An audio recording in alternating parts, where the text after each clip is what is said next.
2021 চনত আমি 5টা নতুন কমাণ্ডো বেটেলিয়নৰ সৃষ্টি কৰিছিলোঁ।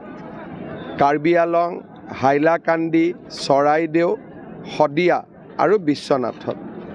আজি আমাৰ বাবে অতি আনন্দৰ বিষয় যে বিশ্বনাথৰ পাভৈত নিৰ্মাণ কৰা কমাণ্ডো বেটেলিয়নৰ হেডকোৱাৰ্টাৰটো আজি আমি শুভ উদ্বোধন কৰিব পাৰিছোঁ।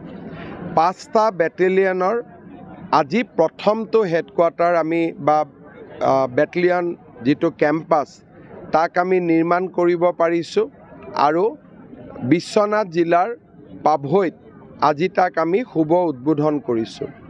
এই বেটেলিয়নৰ হেডকোৱাৰ্টাৰসমূহ অত্যাধুনিক সুবিধাৰে সম্পন্ন হৈ আছে।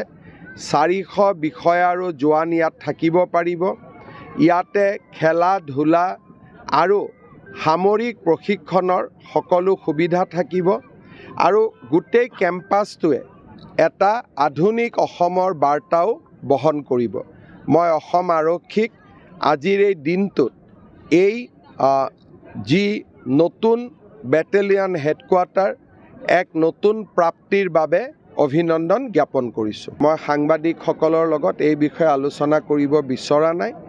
এই বিষয়ে মোৰ যেতিয়াই যি ক'বলগীয়া থাকে বা ৰাইজৰ প্ৰশ্ন থাকে তাৰ উত্তৰবিলাক মই মোৰ ফেচবুক পেজৰ জৰিয়তে দিম।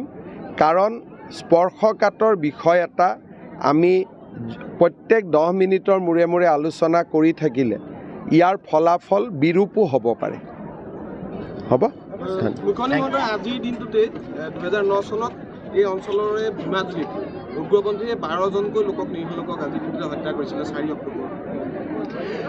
মই নিজেও আহিছিলোঁ। আজি উগ্ৰপন্থীও নাই। আজি উগ্ৰপন্থীৰ জেগাত বেটেলিয়নৰ হেডকোৱাৰ্টাৰ হৈছে।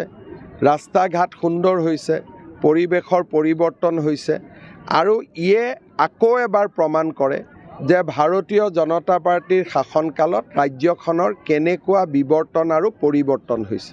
যিকোনো খবৰৰ বাবে যোগাযোগ কৰক 7099017330 লগতে 7099017110 নম্বৰত।